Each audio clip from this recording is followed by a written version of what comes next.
So, right, okay, this is the elephant in the room now. If you've got a fart, it's probably going to be on this one or open leg rocker. I warn you, I'm in a farty mood today. You're in a foreign line. Now, on a serious note, because you will come across this when you're in classes, that does usually create a bit of a laugh, or a bit lighthearted anyway, because you can get some classes sometimes that are a bit dour. There's certain things you can do. You can use some term tricks if you like, or things you can do thinking you say make it a little bit more lighthearted. Anyway, feet together, knees together. You lift your feet off the floor. Oh, I'm so tired. Okay, so on that note, you can see that? So some days it's okay, today it's not. Trying to get your heels as close to your bum as you can, trying to get your knees together. Now, this is where the anatomy of males and females is different. It has nothing to do with testicles. It's to do with the placenta of the acetabulum. It's got to be more problematic for a man. It's anatomy, it's structural, for them to get the knees together. More problematic for a muscle called the tensio-fascial latia, which is basically the IT band. It's the muscle of the IT band. Tensio-fascial latia is up here. The IT band crosses over and goes here. Helps with their stability. Anyway. That's why some men can't get the knees, or they're going to be more problematic for a man to get the knees together. I'll show you the movement. I'll do a silent demonstration as best I can. His version. And again, I'm sorry about that.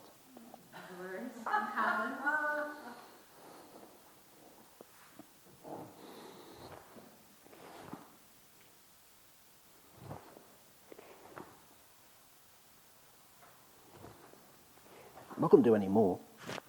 So, his version, feet are together and your knees are together. You're basically giving yourself the biggest hug you possibly can, keeping the heels close to the bum, keep the forehead to the knees, keep the thighs into the chest, and then you point the feet, just have the feet nice and light. It's balanced. You breathe in as you roll back, breathe out. As you come back up, just land the feet lightly, or you can have the option of not landing them at all. I'm knackered, man. Anyway. Issues within our class, people's thighs, belly and boobs can get in the way, in which case you won't be in that position because of the thighs, the belly and all the boobs, they'll be like that. Mechanically, what does that do to the lower back? We're after the curve in the lower back, so we actually wobble, I think the weebles wobble but they don't fall down. That's something else you can say while they're doing it, that usually gets a laugh. So, you want the back to arch the other way, so it actually rolls rather than flat. What sometimes can happen is, if you've got large thighs, belly or boobs, all lack the flexibility, your thighs will be further away. What does that do? Mechanically, it flattens the lower back, so you're more likely to get that. Yeah? Another thing, which Tanya's mentioned already, your forehead, as a basic, forehead's towards the knees. You're looking down towards the groin, bit of a grim view, but there you go. Keep it there. What can happen? Exaggerated, people look up, and the back flattens, because your body goes, your spine is effective as you look, does that and flattens a bit. God, I'm knackered now. Let's have a try, and I will try to do a few different variations. Surprisingly, quite a few you can do to this. So bring yourself to the edge of your mat. Make sure there's nothing in your way. You're not going to roll over to your side and smash anything. Bring yourself to the edge of your mat. Put your feet together. Put your knees together. You okay doing this? No, I'm good at watching. Okay. No, it's okay. Okay, so can you hold yourself in that position, though? Right, okay. Give yourself the biggest hug you possibly can. Oh, come on, love yourself more than that, Kerry. Give yourself a big hug. Can you lift your feet off the floor? No, not off the floor. Just the tips of your toes. Can anyone feel that pull on the lower back? It may. Try and get away from you will or you must or you should. Because some people, today, I can feel it far more on my right side. I mentioned earlier on about my issue with my back. Okay, now can you lift your feet off the floor? Can you feel your abdominals fire up? Stretch on the lower back. Sometimes I'll just get people to hold it. Just hold this position for a bit. Okay, don't do anything just yet. Can you try and lower your forehead to your knees as best you can? Now, the skill with this movement is that shape you're in now, you want to be in as you roll back and you come back up. That shape doesn't want to alter. Just give it a whirl, away you go. Just roll back, take it roughly to your bra strap, breathe in, breathe out. Don't roll, don't take it into your head or neck, just to your bra strap and come back up again. And can you pause and don't let your feet land? So his version is quite hard if you're hugging yourself right in. Okay, let's go to a tamer version then. A tamer version being feet together, knees apart, have your hands underneath there and lift your feet off the ground. Same rules apply, still trying to get the heels close to your bum, you're still trying to get the thighs close to you, still trying to get the head to your chest, your forehead to your knees. And then just roll back. Just try that version. You done that version before? Yeah. Okay. Yeah, actually, I think maybe like that. Ah, there's another one that says the seal. Yeah. We do, yeah. I'll do a little flappy bit. Yeah, the seal. But in our class, you're going to make noises like a seal when you do it. Okay, so how did that grab you? Okay. So you've had his version. That is a very good version to do. I like that version. A lot of the adaptations, for me, it's sort of like, well, why are you given that? It is great for spinal. It is like massaging your spine. It's what you do. Massage your spine, your paraspinalis muscles, the muscles either side of your spine. Yeah, it does. Good for your abdominals, especially if you've got that balance and try. Again, it's that key. There's a world of difference between this, folks. I'm going to exaggerate it. There's a world of difference between that and that. That is no abdominals, well, a little bit. Trying to get that control, because you're bracing, you're just slowing down. You've got to accelerate, slow, slow, slow. Boy, if your abdominals got to kick in and control, that's the word. If you're just letting them land heavily, there's no control. Well, unconsciously, your brain knows that if you're going to land your feet light, it's got to slow down, it's got to apply the brakes. So you're working your abdominals a lot more to a greater degree if you're trying to come to a point where you're just about touching, or maybe don't even touch, just get your balance. Okay, some issues that you have with it, people can't get into that shape, maybe because of the thighs, belly or boobs. So I've showed you one variation. Another variation is you can have your hands low down on your shins. You do that version? Yeah? And you're trying to keep your heels close to your bum. Someone tell me, what have you been taught on this? Heels close to your bum? Yeah. So what is the type of thing you might come across? I'm going to exaggerate it. Leg flinging? You ever get told off for leg flinging? No? Oh, yeah. Or thighs coming.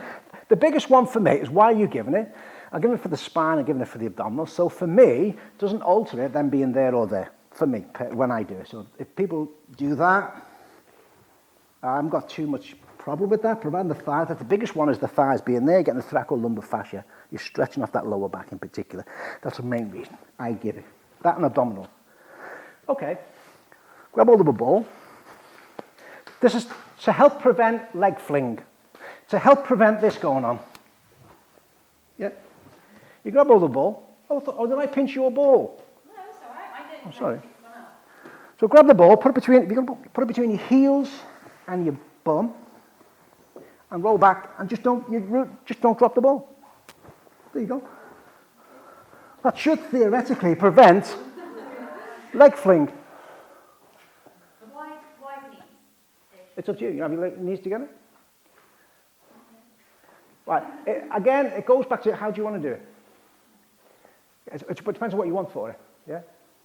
If I was working your abdominals, for me, it makes no difference whether you have your knees wide or this is what's getting that. I know and it does get people on the other courses as well. We do like black and white, so we need to be a part of together. If I want to massage if I'm interested in massaging your back muscles, it will make any difference whatsoever, really, does it? Are you okay? You're a valid point, but okay. Here's something I've seen with that crafty little cow she was. This is what she did. So the rule was don't drop the ball. I'll try and see if I can do it. She basically did that. She leg fling, but she didn't drop the ball. That was Sam, do you remember? Okay. Here's a hard version, and this is where the farts come in. Feet together, knees apart, lift the feet off the ground, put your elbows. So this is to prevent or to keep those legs at the same distance. Now you can do different things with that. You can have them on your head. Don't let your hands leave your head. Don't let your knees or your elbows leave your knees. Now roll back and come back up again. Oh, nearly farted then. Harder. You try it? The biggest one is keep the knees on the elbows, the biggest one. Oh, lovely, Kelly. Well done. Don't fart, whatever you do.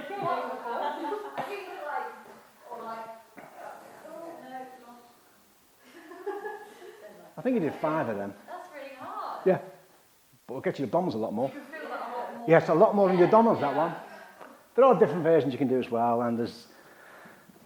Sometimes people have issues with the knees or the hips, so when you're stretching off the lower back, say you've done a lot of it, it's like you want to use it as a counter pose, and the go-to move is usually, just stretch off the lower back, go to child pose, yeah?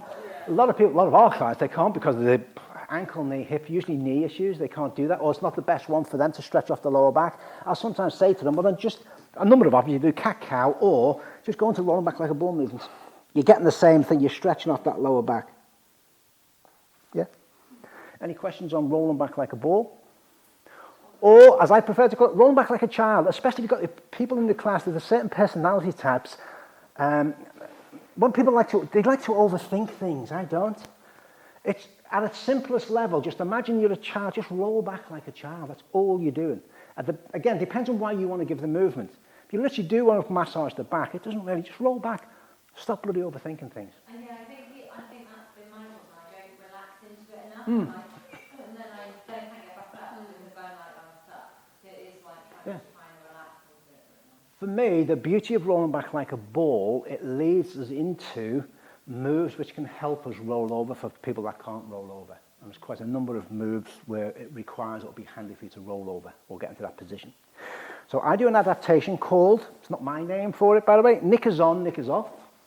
I also do another version where it's tight pair of jeans on, tight pair of jeans off. So watch this way, I should demonstrate. Feet together, definitely knees apart, but you knee yourself in the nose. I've had someone do that. Lift your feet off the ground, put your hands down by your ankles on some really loose, baggy underwear, and you're going to roll back